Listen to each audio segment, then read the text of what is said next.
Hello, Facebook. I hope everyone is well. I'm not going to be on with you long.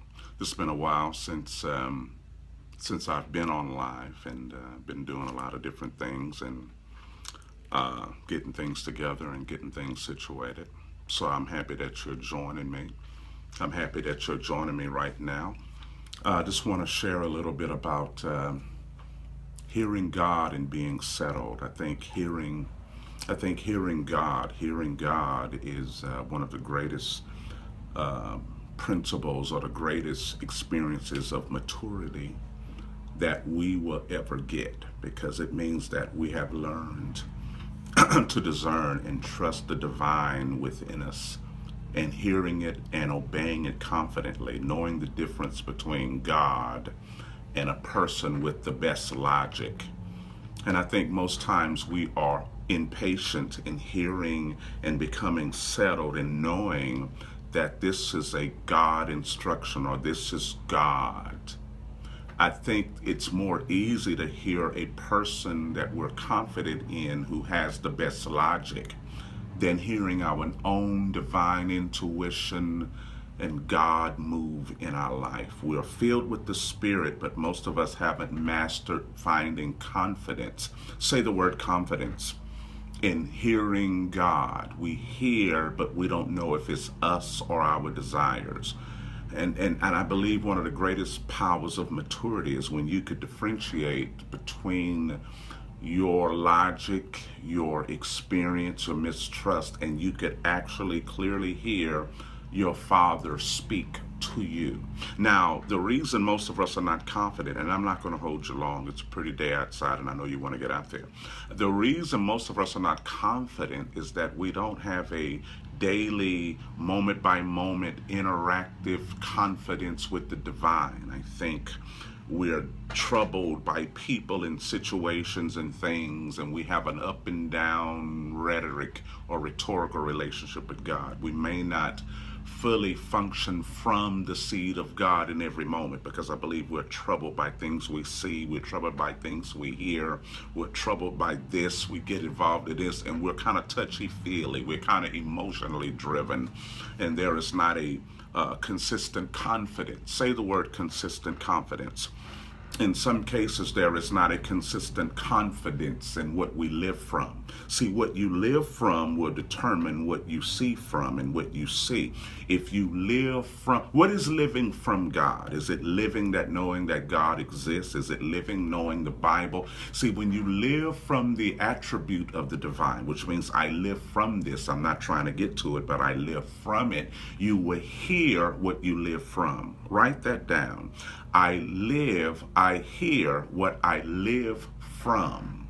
I hear what I live from. Whatever you live from doesn't make room for any other distractive forces. If I live from a divine force, I hear a divine force. But if I live from a religion, if I live from what I think God is, then I'm going to have a patchy comprehension of God and I won't be settled.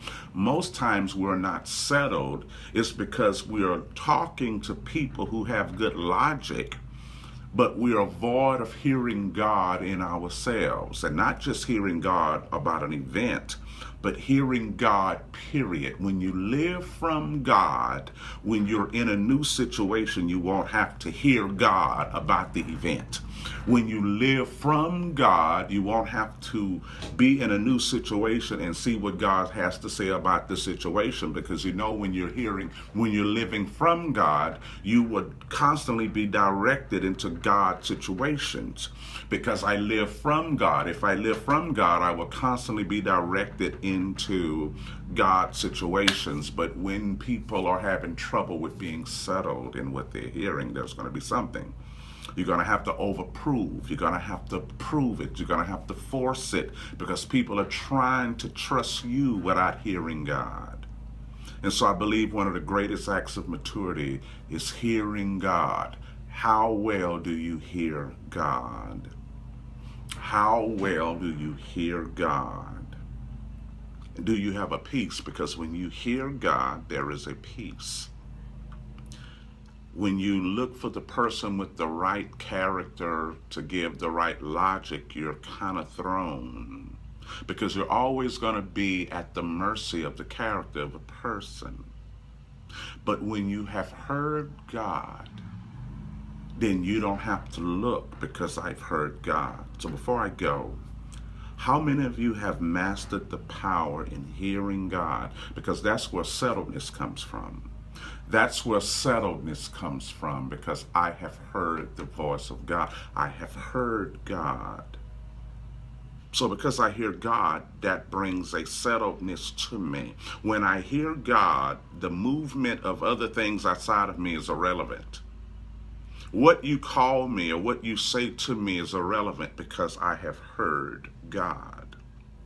When I have heard God and I trust what I hear because I live from God, whatever happens on the outside is irrelevant, because I'm already been planted by what I've heard. How many of you guys are planted by God? I am planted. See, we say it, but there is an experience to being planted. When I am planted in the truth, whatever lies in front of me is irrelevant, because I'm planted in the truth.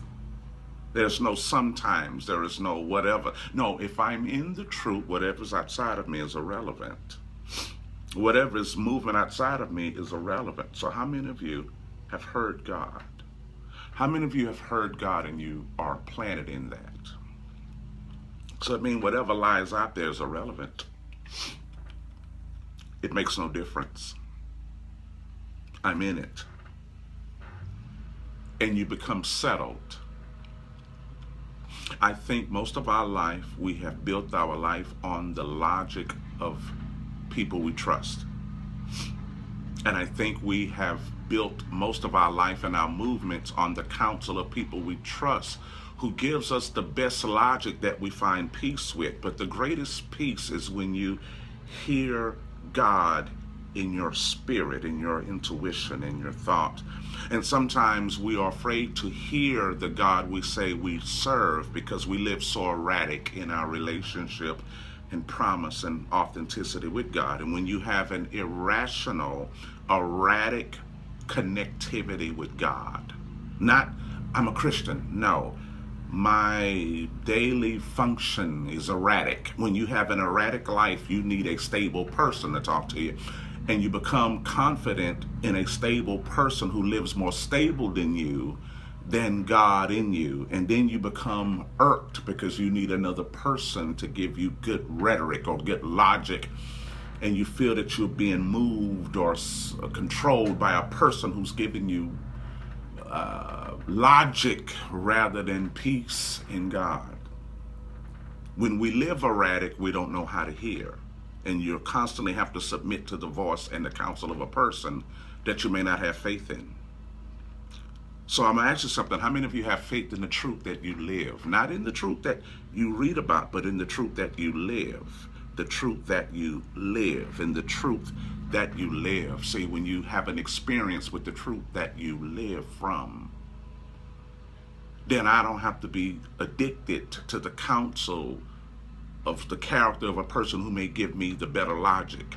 There's nothing wrong with counsel, but when I'm completely dependent upon the counsel of another person whose life I may not trust, because we're all affected by the elements of humanity, then you become disabled and disarmed, because I don't find confidence in myself. I don't know how to hear myself. I don't know how to hear the divine in myself. And then we create a lifestyle by what people say. So before I go, again, are you hearing God and are you settled? There should be a settledness and perfection in you. Am I settled? Am I settled? Not just in speaking the rhetoric out loud. I know God for myself. I know it all for myself. But when it comes to a decision, when it comes to business, spirituality, life, relationship, have I heard God? And not the person with the best logic that I found peace with. How many of you have peace with the Father that you know in yourself? Because if you don't know your Father, then there is no peace or confidence in your intuition. There is no confidence in your connectivity, not in your Christianity, but in your oneness of self, your oneness, and there is no peace. And when there is no peace in you, there is no peace that you trust in yourself. So I think all of us have to master hearing God. What is God telling you? If I ask you, what is God telling you? Can you tell me? What is God telling you? And when God is telling you and you know it, it removes the natural caution from you, the false discernment. It removes the fearful discernment that we have towards other people when we know what God is telling us. God has told me this. Because if we're so at peace and with one with God, we should hear. See, the clearer you hear is the surer you live. The clear, say this, the clearer I hear affirms the surer I live. The clearer I comprehend is a reflection of the surety in which I live. The clearer I hear affirms the sureness in which I live. If I'm living unsure, I don't hear clear. You can't hear clear living unsure. You can't be that powerful with God and that God and God and God and can't hear. Because the most incredible thing you would get from your life with God is the ability to hear and trust and do what you hear. The ability to hear. The prophetic is not just telling people what they do, but it's the sureness of hearing God. You become a prophet to yourself. How many of you are a prophet to yourself? You see, the more sure that I live, the more clear that I hear. And the clearer I hear, the more I follow. How many of you follow what you hear? Because if you hear clearly but don't follow what you hear, then you're going to need the voice of another to give you the better logic. And then you're going to be angry because you need the voice of another to give you the better logic. Do you find peace in what you hear? You have peace in what you hear because you live peaceably in what you do. Hearing God and not obeying does not create a sureness of you. Because I don't know if this God is telling me or God is telling me, but I'm just not going to do it because of the people. No, if it's your Father and you trust, forget the people. If it's the Father that you trust, forget the people. Forget the people. If it's the Father that you trust, forget the people. Because when you walk in that Father, it doesn't matter what people or life do. It does not matter what other things do. When you hear God, I have heard God, and I have done what I heard. See, disobedient people have no surety. It's not, you don't have to commit adultery and lie and drink and cuss and scratch. But when you don't obey the divine within you, you're not sure of what you're hearing. You're not sure of the elements of thought that you hear.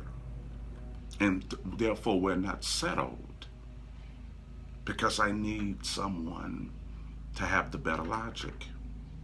So before I go for the 12th time, do you have more peace with the better logic of a person? Or do you have peace with God? Are you hearing God about this matter? If so, what did God say? What did God say about this? And what did God say about that? What did God say? Do you need to be convinced by the better argument or the better logic until you be comfortable with it? Because when God says a thing and you know it, regardless of the surprises that may come in the future, you will not be shaken because God told me to do this. I'm Undrai Fizer. I think you get the gist. I love you.